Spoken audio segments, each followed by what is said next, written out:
You are listening to an entertainment program put together by a company called Financial Ineptitude. Anything said on this show is not an endorsement or professional advice. Would you really want to tell a court of law you were suing us because you thought taking financial advice from two idiots on a podcast put out by Financial Ineptitude was a good idea? Really? Clown hat smiley face.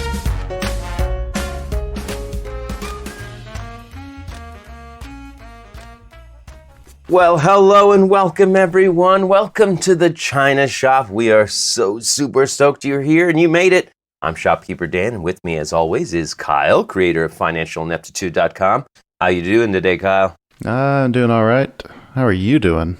Yeah, I'm okay. I had a little bit of a delayed reaction on those hot sauces, so I finally felt it.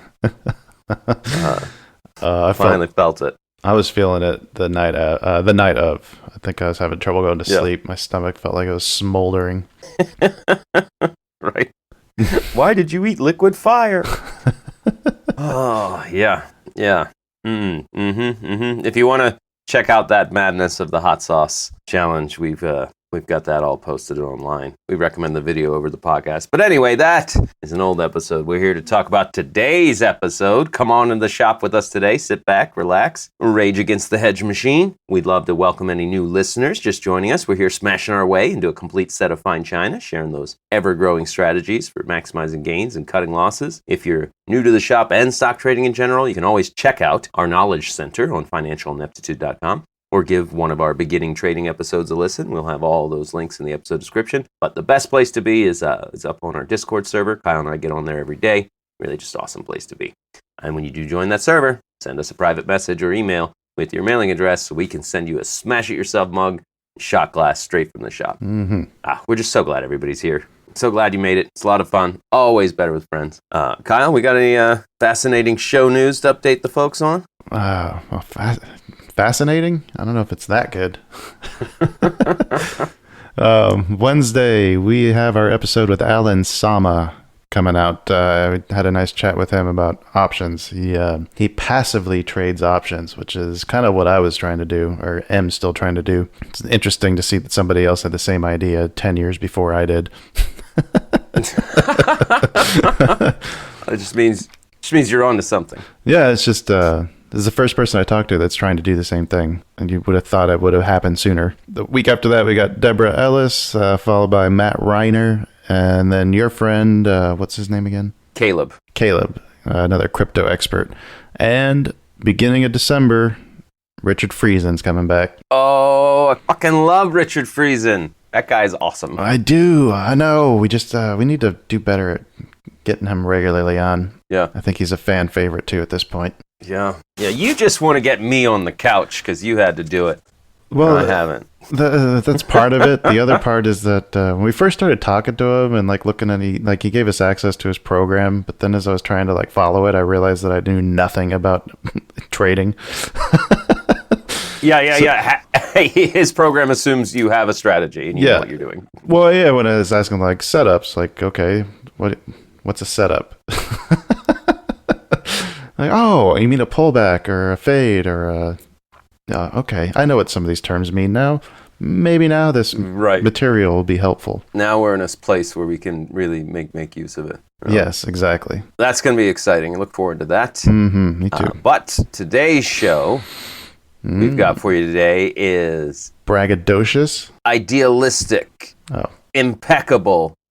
Dare I say incredible show that we got lined up. It's Lots of market-moving news. Huh? So it's better than idiotic. Better. Imbecilic. We've got an idiotic, imbecilic, inept show for you today. Oh, lots of market-moving news. Plenty of stocks on the radar. And more options than beers at a tailgate. Beer. Yeah, I wish I had one right now. And now that I'm saying that out loud. Yeah, can you carry the show for about 2 minutes while I go prepare some? Yeah, mail one to me. All right, will do. Oh, yeah, so please reach out to us. We love your messages and comments on Twitter and Facebook, on the Discord. If you're old school, you can send us an email to the number 2bulls@financialineptitude.com. or give us a phone call, 725-22-BULLS. Maybe you got a hot stock tip. Maybe you want to tell us about a great trade you just made. Or maybe you've just been going to your favorite lunch spot and these people just start hunting you for no reason when you're just trying to get a good meal. And you have to crush their boat and sink them before they kill you. It doesn't matter. We just love it when you reach out. I'm not familiar with that one. I was trying to do Jaws from the shark's perspective. All right. No. Just trying to get lunch. You guys fucking hunting me for? I'm just hungry. Didn't do anything wrong. Did get a message from Jeremy. He was the one who was kind enough to suggest the spicy challenge. Oh, yeah. Did he do it? Has he tasted the fire inside? He didn't, but he was laughing, and he said he enjoyed our personal stories. So I guess we gave everybody a chance to learn a little bit more about us. Maybe we should do some more of those things. I do love talking about myself. It's one of my favorite subjects. Also, Jeremy did say, too, he was up about 50K on Shiba when it spiked. So take some profit, buddy. Take some profit. Take some profit. Crushing it on the crypto. No wonder why he wants us to talk about it more. Anyway, thanks for the messages, Jeremy. Absolutely. Thank you, Jeremy. I hope you're getting paid. Oh, Kyle, I didn't do too well on my bet pick. Well, maybe you should go first then. I've been, obviously, we keep fucking losing to random. I don't know about you, but I've been struggling with this, the bet picks because of the way we set it up in the weekly manner of Monday to Friday. And I keep finding stocks where I'm like, oh, this one's going to pop, and then it doesn't, right? And then I lose. Right. So I thought, I'll get clever. I'll outsmart myself. I'll short NVIDIA, even though I think NVIDIA is about to pop. I'll short them. And they opened the week at $256 and change. Mm-hmm. And just marched upward all the way up Thursday. So they open the week 256, start to move up, get up to 260. Oh, get up to 265. Stop. I get stopped out on was it like Tuesday, Wednesday? Yeah, it was pretty quick. Thursday they rode from 271 up to almost $300. They were over $300 for a bit. Oh, it made a great long. Yeah, such great long. And then they ended the week at 297.52. Like, it would have been such a good long. Oh, you're in your own head. Yeah. So I think that with that stop loss, I'm like $483 some cents. 483.41. Yeah, that sounds like it. Mm-hmm. So yeah, starting off with a bang. I had much better results, but only because I completely forgot about a stop loss. I was so sure that it was going to come back down to 10 OCGN. I was going to short it above 1250 and buy it back when it dropped below 10 and then flipped along. Because of forgetting that stop loss, I was able to ride out the spike to 1765 before it did come back down below 10. I was able to flip long, and it closed the week at 1024. So I ended up taking my 500 up to 617.33. Jesus. Okay, well, yeah. At least I'll be doing a Kyle consequence and not a random consequence this month. Well, random. No, I'm just kidding. Random went with SPB that opened the week at 94.96, closed at 96.75. So random got a nice solid 1%, 2% gain, sitting at 509.43. Okay, I'm still within striking distance of random. Well, if I forget a stop loss again, this could flip really fast. So that's true. I'm long Peleton. Let's do it. Ooh. Yeah, we'll get into that one later. I do want to talk about that. Yeah, we will. All right, let's move on and talk about some news. Let's do it. Well, it's all for the money. Tune to the show. Need a good story so my margin grows, or won't you? Listen to all our news. You might learn some things with the China Shop Market News. Well, we all know the big story was the Fed came out on Thursday with a big announcement. Yeah. Everyone, that's the biggest kept secret, or not, wait, the worst kept secret, I think is the word. Everyone was expecting the Fed to announce taper, kind of the worst kept secret in the industry right now. They did come out and actually do that. Previously, the Fed had been buying $120 billion worth of assets, $80 billion in treasuries and $40 billion in mortgage-backed securities. each month. So just an incredible amount of liquidity getting pumped into the market. Mm-hmm. The numbers came in as expected, reducing that by 10 and 5 billion respectively. And they're going to continue to step down by those increments. They did leave room, however, to adjust the rate of taper based on market conditions. But and that's the plan. It's looking like they'll probably wrap up the whole asset purchasing by, I think everyone's expecting mid-June, but it could be as early as quarter 1 of 22. Yep. What was more interesting, though, was their discussions about inflation, because all this, their views on inflation is going to affect whether or not they start to do rate hikes. And they're still defining inflation as transitory. Well, the fun thing is, Kyle, if you zoom out, everything's transitory, right? Yeah, it just depends on what time frame you're looking at. Look, in the 100-year time frame, this is just transitory inflation. By the year 3000, we'll be done. It'll be done. What was interesting, though, is that now it seems like he has another thing to blame inflation on. It looked like he was taking the chance to use the supply chain disruptions in order to say that was causing the price increases right now. And while, yeah, that probably is true. Certainly not helping. But I don't know how you can deny that inflation is, going on. It is happening, and it's not going away. When did they first start this transitory inflation talk? Last year?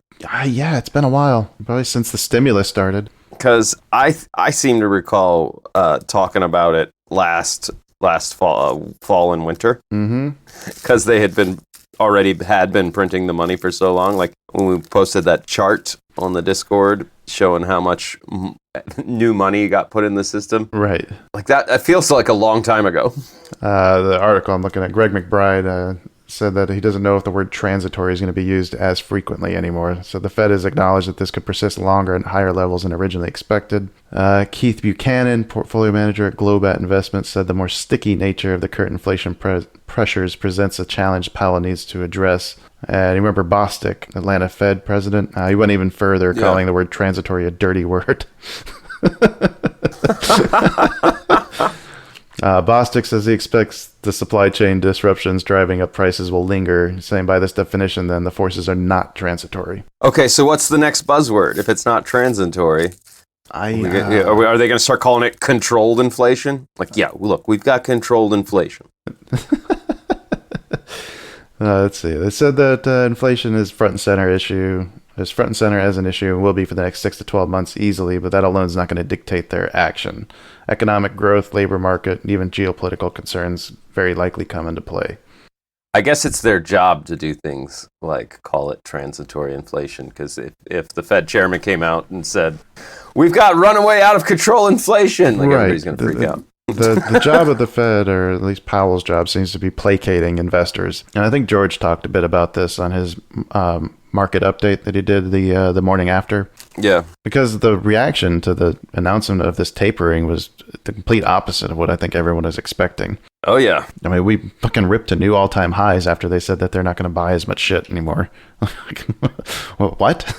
Yeah, I was scratching my head. I think we were both in the futures room trading futures, watching it just go up and up and up. Yeah, I got hit twice on trying to short it, and then I pretty much just called it. I was like, no, I'm not trading this. I don't know what's going on.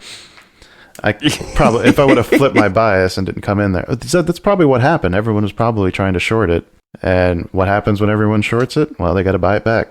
Just enough push upward to eat up all those contracts. Oh yeah, it was wild. This was my first experience of like sitting at my trading desk and a big Fed announcement and sitting there trying to trade it. Not what I expected it would be. I too was like, I don't like an earnings call. Like they're gonna give us good news and it's gonna go down anyway. It just seemed like a lot more controlled chaos. Probably trading that was not a good idea. We probably should have just been watching and trying to do sim. That's true. I also lost money that day. I lost money all week. I did not have a good week. We'll get to that. Yeah, in Friday, the day after, we also hit new all-time highs. So yeah, This bull train is running still. Yeah, the cops did finally show up. They said, "Hey, we're running out of beer. You guys probably should start going home." And everyone's like, "Fuck you! Give me some more." Fuck you! I got this flask in my pocket. Can't tell us what to do. I brought my own. Tell me to go home. The party continues. Hey guys, I've been running around drinking the bottoms of everybody's leftover cups. I'm getting hammered. My parents are gonna be home soon. Fuck them. Fuck your parents. Give them a beer. All right. Any other? What's your other big story, Kyle? Paste and go. This is about marijuana. Cannabis industry is finally getting its own digital payments platform. Oh.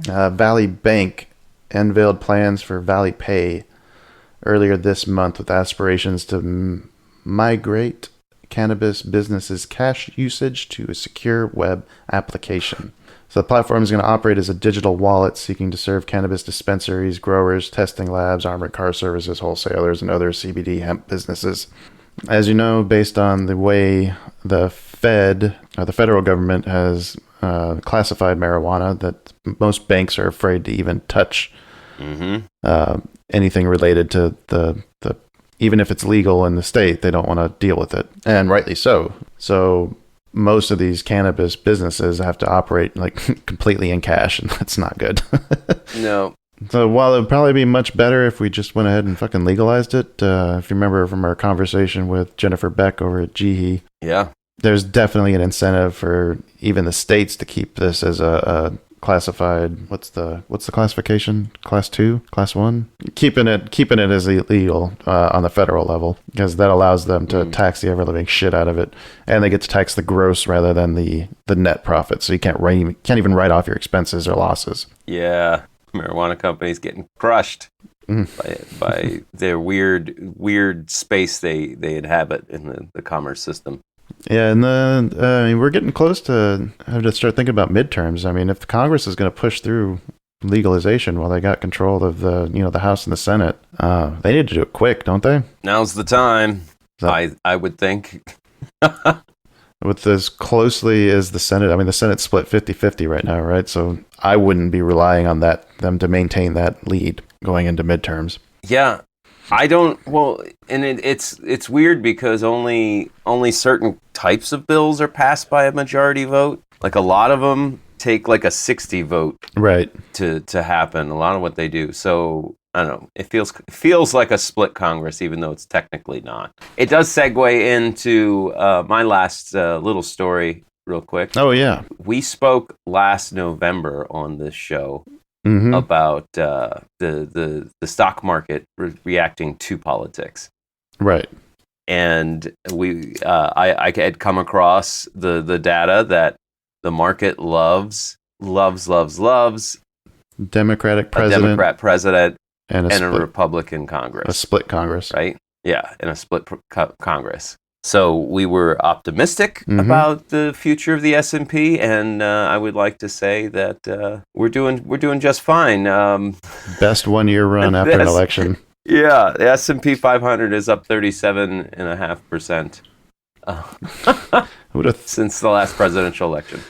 I wonder how many people vote like that. Like, oh, this is much better for the market. I'd much rather have, even if you're like... Right. Statistically, This is going to be the best thing for my stock portfolio. I'm a Republican, but I like money more than I like my ideals. My office and party power, yeah.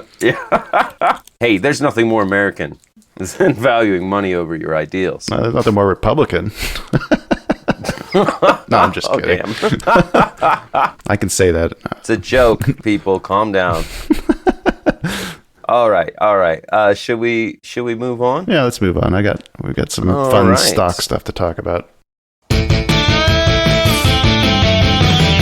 Some loans are just a big mistake, and up over your head, drowning in those rates and fees. Some were left unsaid. Choose the right kind of lender to find the thing that fits your needs. And you just have to call her, 'cause you know that she was born to be. She's a loan maker, dream banker, debt saver, won't you call her up and see? She's a loan maker, dream banker, debt saver, won't you call her up? Go, go, go! Longtime listeners know that Two Bulls in a China Shop is brought to you proudly by Sue Pullen at Fairway Independent Mortgage, an equal housing lender. Sue Pullen is a certified mortgage advisor who focuses on finding the right product for you and your needs. With over 20 years of experience, Sue has helped thousands of homeowners purchase, refinance, even do reverse mortgages. She's licensed in 27 states, so reach out and see what Sue could do for you. Best way to reach her is just give her a call, 520-977-7904, or you can send her an email, spullen, that's spullen, at fairwaymc.com. Fairway Independent Mortgage has an MLS number, 2289. Sue Pullen has an MLS number, 206048. That email again is spullen at fairwaymc.com. That phone number, 520-977-7904. Reach out to Sue for all your mortgage needs. And Two Bulls in a China Shop is a proud affiliate of the Trade Pro Academy. Trade Pro Academy is an educational platform that offers institutional trader development programs to new and experienced independent traders. Traders like you, traders like me. Translation, you can learn to trade like a big institution. And who doesn't want to know how to do that? Right. If you were learning how to trade like a big institution, you wouldn't be complaining on Reddit about Visa falling after earnings. You'd be scooping up those shares at $208 a share and watching it skyrocket right after the fact.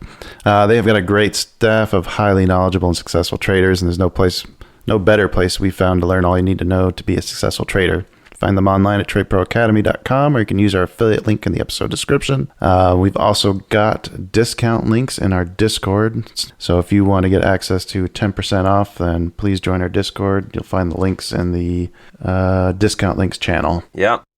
Yep. I've been pointing people there. I hope they're signing up. We need more Trade Pro users so that way we can all bounce ideas off each other. The community is so much better when everybody's learning together. Yeah. Oh yeah. Absolutely. Absolutely. And we are a friendly place for sure. Definitely. Yeah, that was a good catch on Visa when we talked about it. Yeah, I think you cut it though. No, we talked about Visa on the air because we talked about that the Reddit thing. I remember. Yeah, it was last week, but I just don't remember when. I thought it was cut because I was trying to go back and listen to it because I wanted to brag about it. Oh yeah. I don't know. I'd have to listen to the whole episode. Anyway. All right. Should we move on? Start talking about some stocks other than Visa? Tell me about what you were watching this week. Well, I have my eye on Nvidia. Yeah. And luckily, I did preface this out loud by saying, like, I keep trying to catch these breakouts for the bets, but I keep getting them wrong. I keep calling them right when they're going to pull back. Right. So I said, I'm going to short Nvidia because I think it's going to break out. Well, it broke out. as we went over, they got upgrades in their price targets. A whole bunch of analysts came out and were gushing about them. They were at all-time highs, and they just pushed.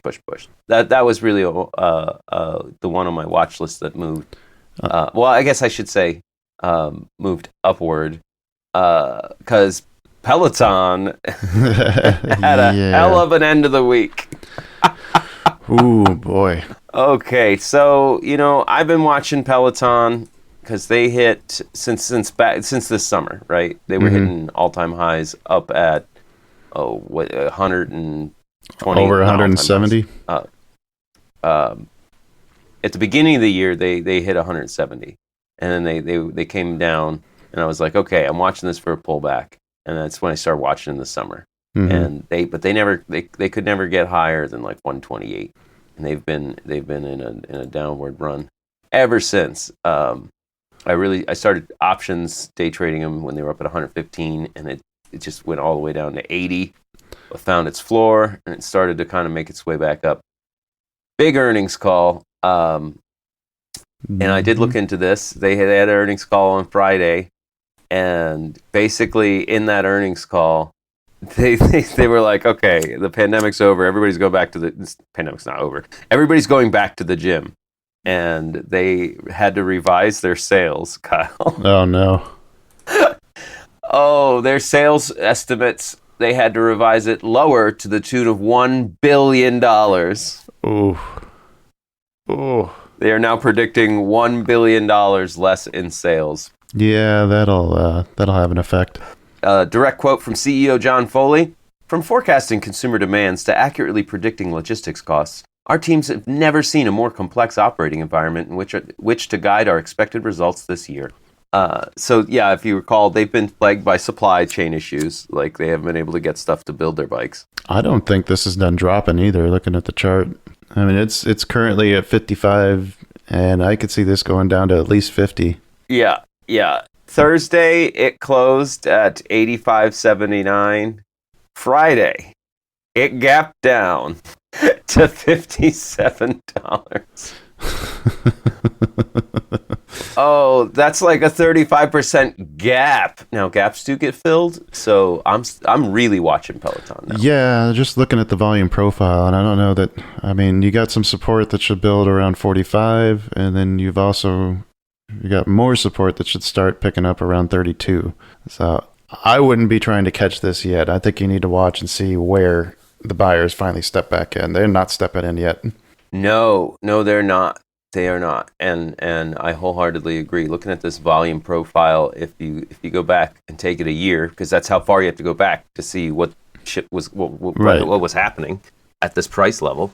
We're at the bottom of a big volume node before we get back caught into the upper 40s. Yeah, that's where that's definitely, if I'm drawing a zone, like that's the zone I'm drawing. I want to see it get in there and start accumulating volume. I want to see the big money come back in, and if not, then am I in the 20s? But one of the interesting things, and one of the reasons why I want to have my eye on this with the expectation it turns around, is they are currently in the process of starting their treadmill division. They've just been doing bikes, adding a new product with the Peleton style and their presentation, which, by all accounts, people do enjoy. It's different than, it's just a regular exercise thing. You've got a sense of connection and community to the system. It connects to the internet. You're presumably, you can be training with other people. Anyway, long story short, yes. They're getting more than one product. They're going to get more than one product, and they've got lots of room to grow in all sorts of home gym equipment. Peleton can make strides because they're the first and big boy in the room doing the Internet of Things version of a home workout equipment. All right. Another one that got beat up was Zillow. Yes. I'm trying to figure out what the fuck happened.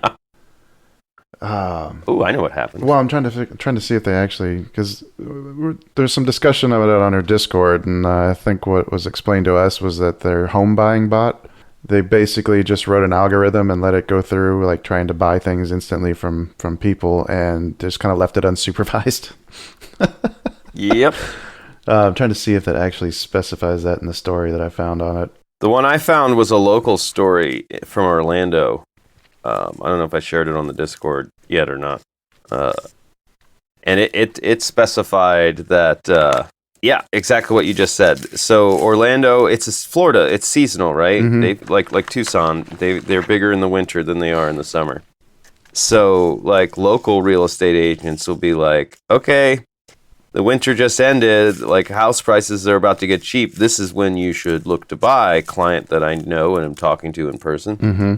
Zillow's algorithm is not that smart. Like, it doesn't take into account any kind of seasonality.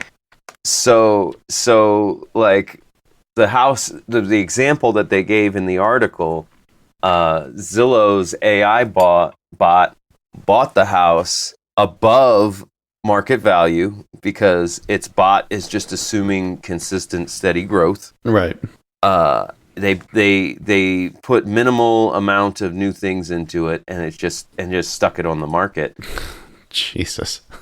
For a profit. So, like, this house, like other houses in the neighborhood that were going for $350, $400, and then they bought this house for like $450 and listed it for $550, and everybody in the neighborhood is just like scratching their heads, like, who the fuck's gonna buy that house? Oh, Jesus. Yeah. That's Yeah. So it's just depending on constant price growth. Yeah. Looking at the Zillow stock, another gap down. Looks like it's finding support, though, around 65. So we'll have to keep an eye on that level. If it breaks below that 65, then we're probably looking at 55 as a price target. Again, we want to keep an eye on that one, see when that finds support, because we do have a gap to fill on the upside now. This isn't the end of the world for the company, and there's a shitload of sellers. Anytime you see everybody selling everything like that, you get the seller exhaustion, and you're looking for the turnaround. Only the holders left is when you want to get in. So keep an eye on that. For sure. But yeah, I could see this one dropping to 55 still. This probably isn't done. Yeah, I think there's a possibility, depending on how it continues, it gets down to 40. Yeah. Oh yeah, could easily.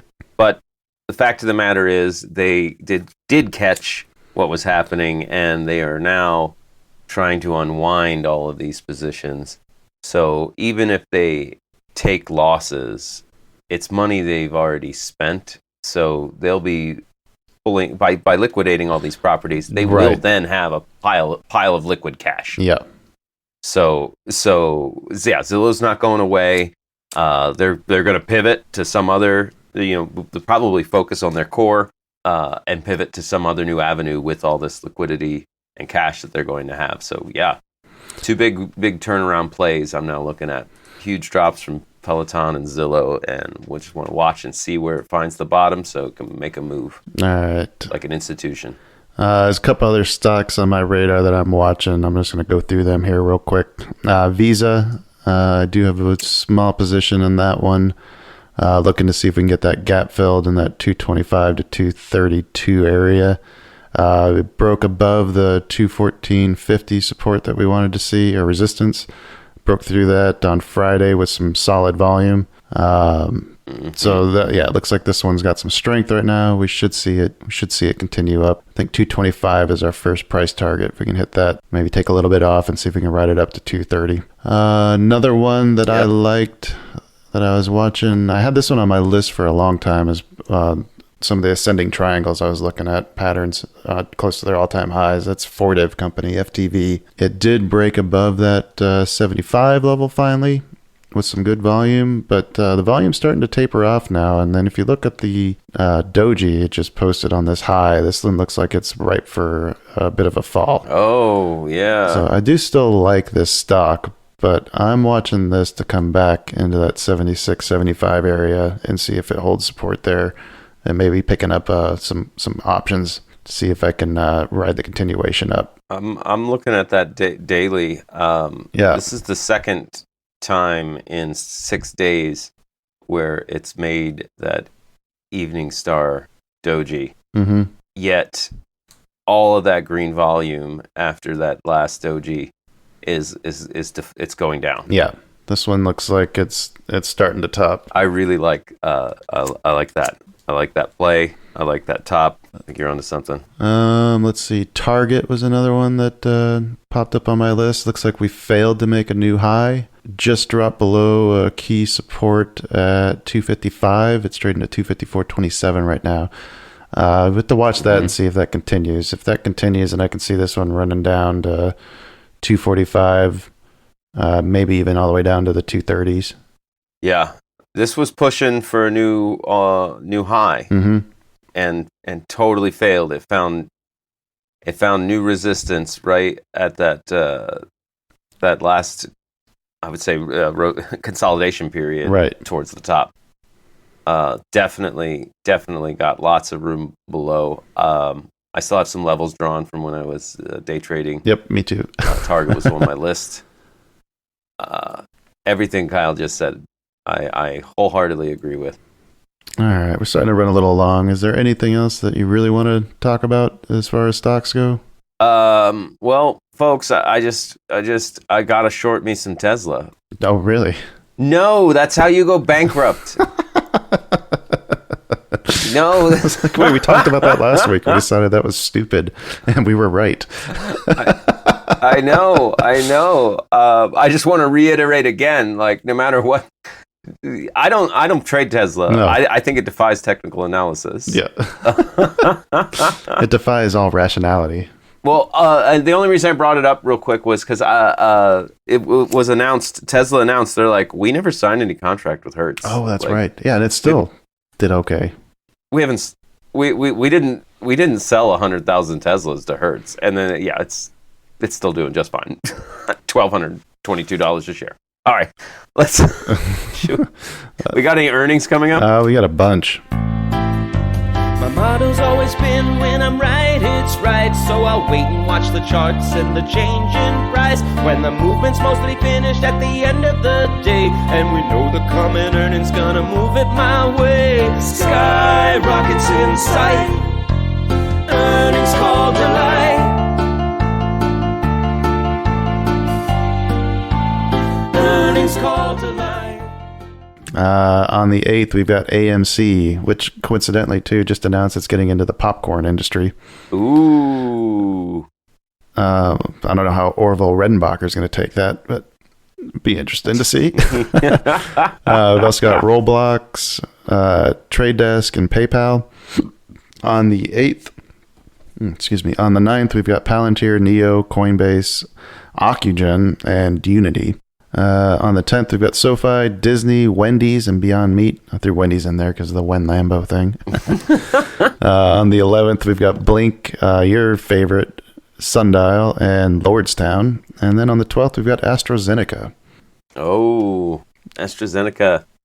And we just had big Pfizer announcements with their COVID pills. So. Also Moderna, too. Moderna has been falling after their...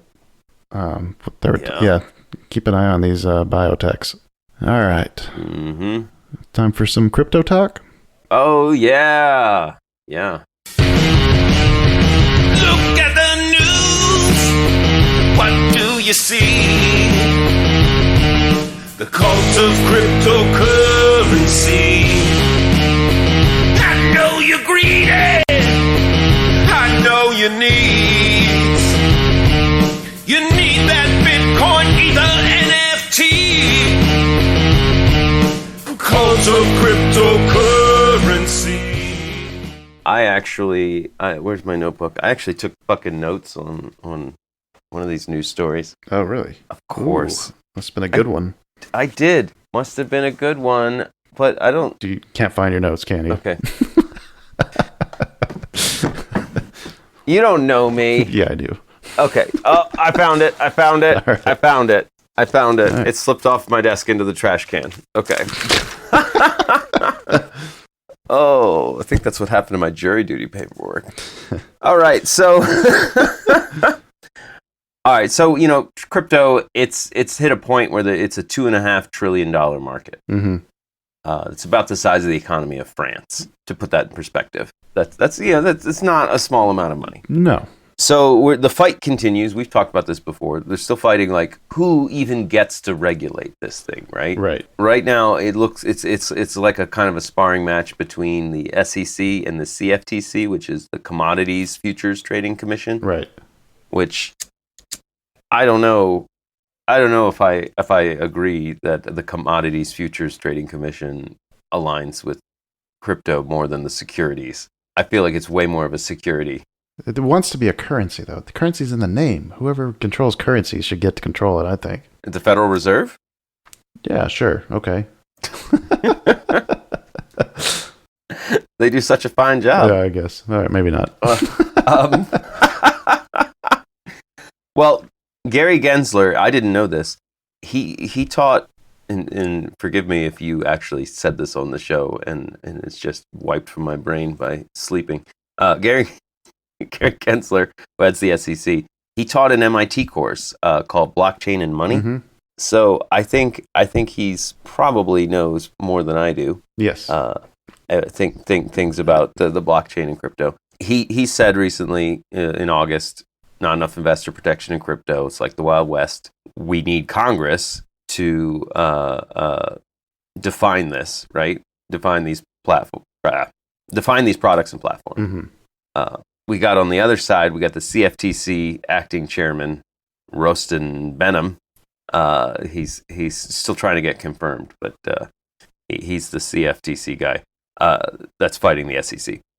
He admitted in his confirmation hearing that they want a bigger role in this regulation, even though it would be a, quote, departure from CFTC's historical role as a derivatives regulator.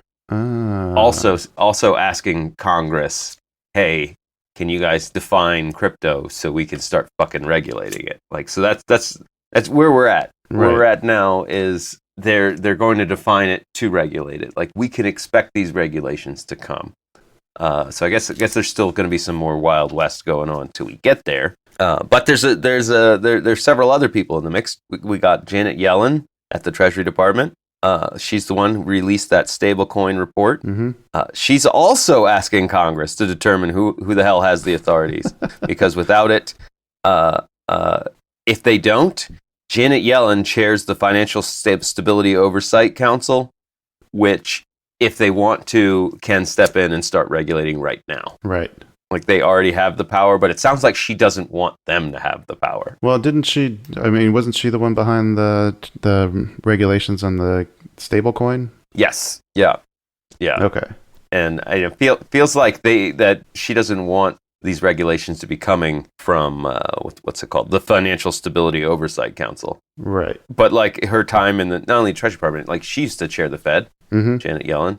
Like she's in the middle of it. She knows what's happening. Like, she doesn't feel like it's that place's to me. That's my interpretation.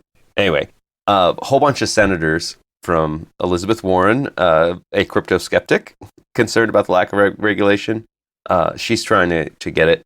But we've got a couple, Senator Cynthia Lummis and Senator what's his name, Toomey. Yep. They both own a bunch of crypto.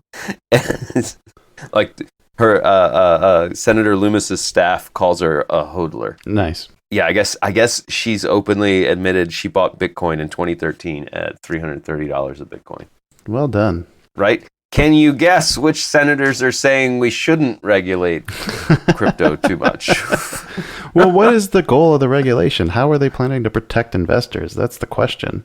None of that is talked about in these very long news articles I was reading. No, none of them say what they actually want the Congress to do. How are they planning to regulate it? I don't know. I want to know that before I try to pick a side. Right? Do they regulate it as a currency? Because if it's a currency, what are the fucking regulations? It's pretty much you can just switch, right?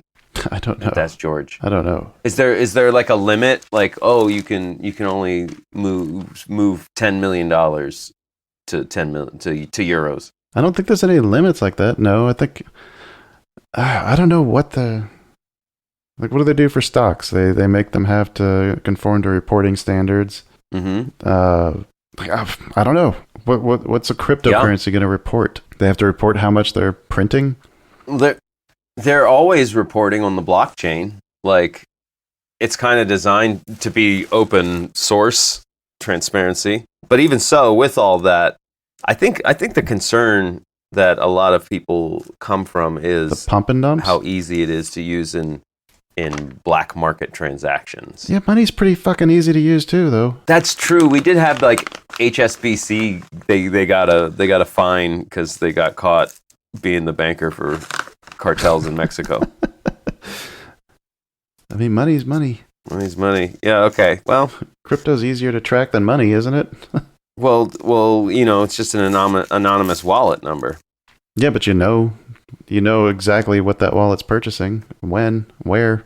Like, are all the transactions logged? That's true. That's the whole purpose of the blockchain, is to log all these transactions. Here's the thing. If I have 6 wallets, and you could probably do it with just 2. Like, I have my wallet for doing transactions with you, and I can be having an assumed name and identity, and then I have the wallet I move over, and that's the one linked to me. How does that hurt investors? I don't know. Right. If somebody uses $1 billion of Australian dollar to hire somebody to go trash a rainforest, that doesn't crash the value of the Australian dollar. It's true. It's true. But crypto's not attached to a country. No, it's not. This is probably exactly what they're talking about behind closed doors is like, what the fuck do we do with this? Yeah. Well, the question, we really want to know what the motive is. What's their motive behind wanting to get involved in it? And I guarantee you, I don't think it's investor protection. Well, on some level, it has to be, because it would hurt America if Americans just had a huge chunk of their wealth disappeared. Mm-hmm. I mean, even if you want to be as cynical as possible, it hurts big business in America because consumers have less money to give big business. Right. So on some level, they have to want to avoid the volatility and the chance of a fucking crash, right? I mean, I guess. But how do you avoid the volatility and that crash? Like, Let the Fed buy it, pump money into it. let the Fed buy. Is that what- Because maybe not as bad with the big ones like Bitcoin and Ethereum, but we've seen a lot of pump and dump on coins. Like we talked about the Squid Game coin. Yeah, the pump and dump is what really, if anything, should be focusing on. But I'm pretty sure that's illegal now too. Anyway. Yeah, people are getting in trouble for it. So on Squid Game coin. So again, what are they trying to protect? Is the question I keep coming back to. Man, we should try and get a senator on. Yeah. Well, I guess Elizabeth Warren did mention that hackers have been able to steal money from crypto exchanges. Mm-hmm. And so she's interested in regulation that that makes that illegal? that would help. I'm pretty sure that's still illegal. No, it would be regulating the exchange to be set up to as best it can to prevent that. Okay, I can get behind that. But I'm also what happens when a bill gets made and then when it gets passed, like it's always something different. So we'll see. Yeah.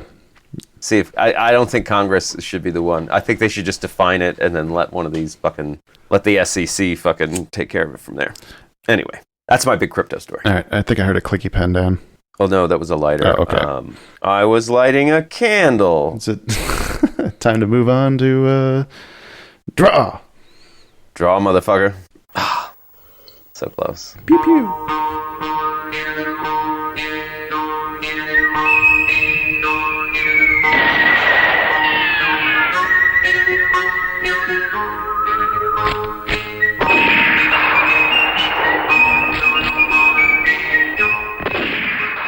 So close.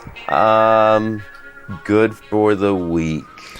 Yeah, I had a hard time finding a good. I think my good was stopping and realizing that I was dealing with some issues that needed to get addressed. So I went back and started rewatching some of the Trade Pro lessons. I developed my own personal morning affirmation because I do like the concept of that, repeating a mantra in the morning that puts you in the right frame to start trading. But I didn't like the one that, the generic one that George gave us, because it didn't feel like it was mine. So I made one for myself. Yes. So yeah, stopping trading and then trying to take steps to get back to the right mindset, saving my account from further damage, I think was my good. I had a day on micros where I finished the day at a profit. Mm-hmm. And it was the only day this week where I sat down and was able to get into my best mindset, because we're all so fluid. Like, you're not the same exact person every moment. Right. We've all seen somebody in a bad mood where they don't want to talk when they're normally a talkative person. Mm-hmm. You know what I mean? Like, we all go through those stages. So I've been trying to use the psychology, and that day it really seemed to work for me, where I got in that mindset of I'm going to be my best self in this moment when I sit down to make these trades. I'm going to follow the process and the plan.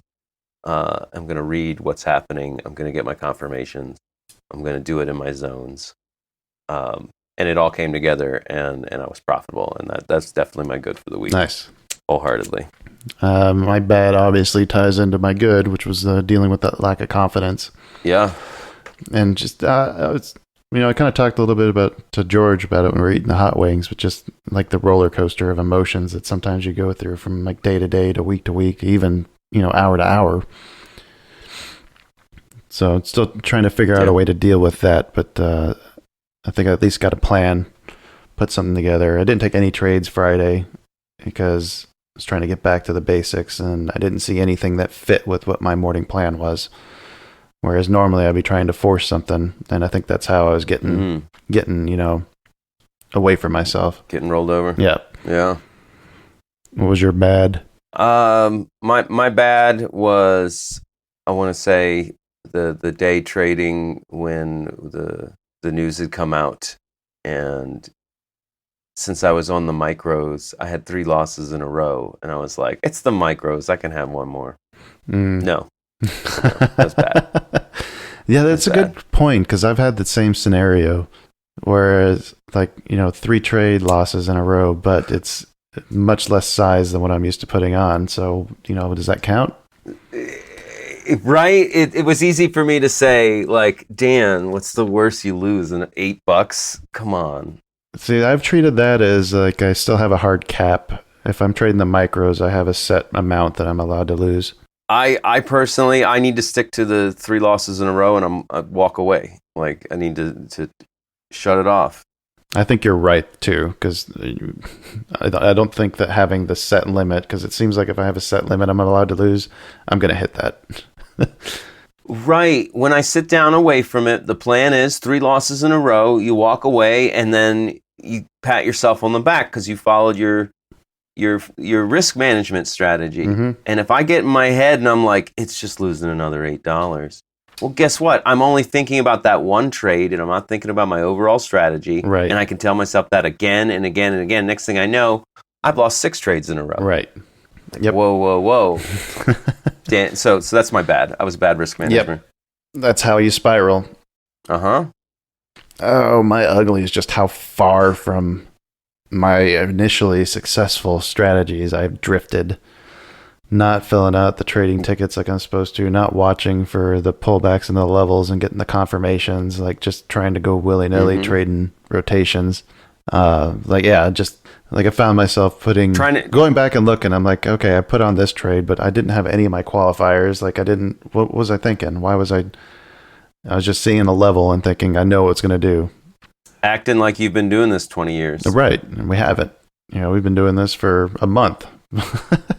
I actually, Kyle, and I'm glad that you said that out loud because it made me realize I'm doing the same thing to myself. Starting to get away from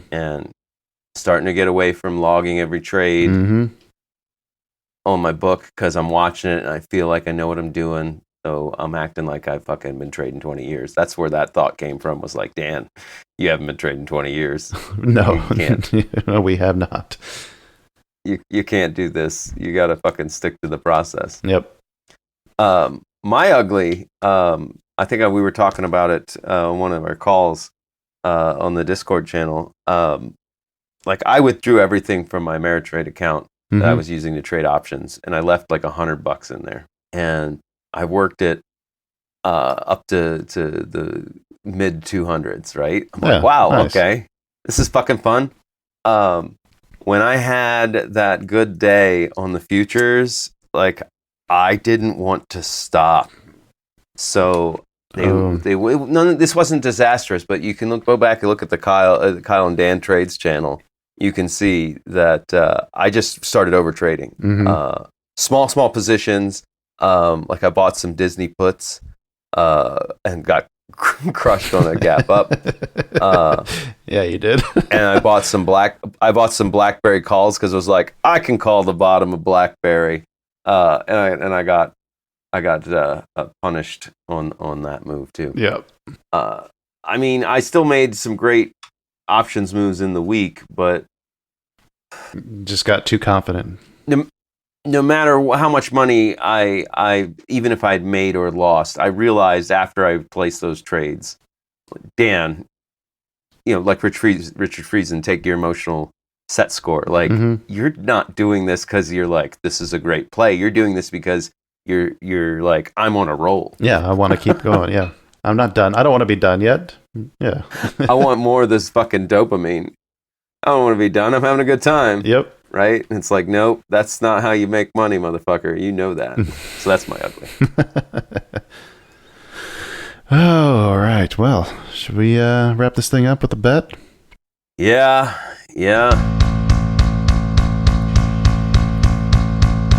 Stop! one in the center of a universe. That's for every one of us. Consequence for one of us. Make our picks with no regret. Every open, every close, every spread. It's the mighty bet. You have any idea what you're going to do? I go first because I'm the biggest loser, right? That's right. Yep, I'm going to long Tesla. All right. All right. Why not? Works for everybody else. Yeah. It's had 2 down days in a row, but volume's like way down. Yeah. Oh yeah. No, it's running like a it did this before the split, right? Mm-hmm. Like we've seen this before. Stop loss? It's Tesla, so I'll put my stop loss at 11.25. I keep going back and forth. I want a short Fortive, but I also realize that I need to let the rest of that pattern play out. I need to make sure it actually is going to be an evening star, because it could just take off again tomorrow or on Monday.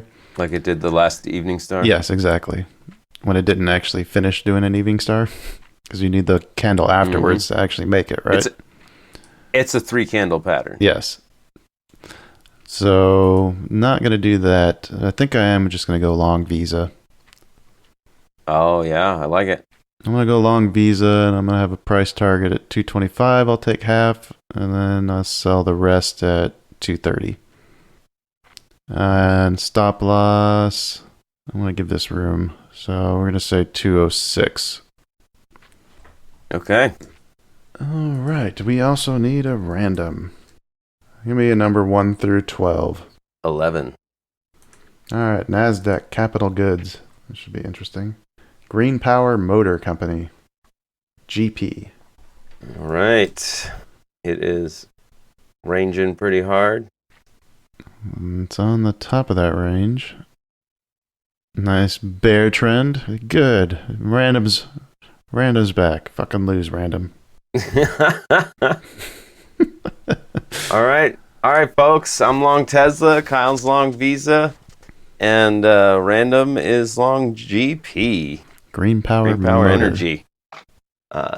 Stay tuned. We got that Alan Sama episode coming out soon. Mm-hmm. Stay tuned for that. And if you like the show, please leave us a comment or rate us on your platform of choice. Anything to help us get the word out. Spread the word, spread the love. Thanks for listening, guys. Spread the wealth. Thank you so much for listening. We love you so much. Happy trades. Bye.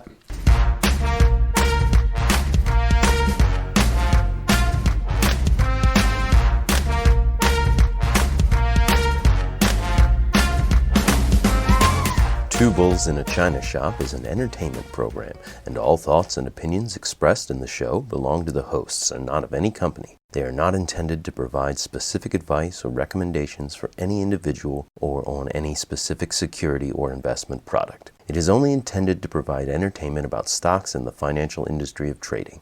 If you make trades based on what you hear in this show, you assume all risks for those trades.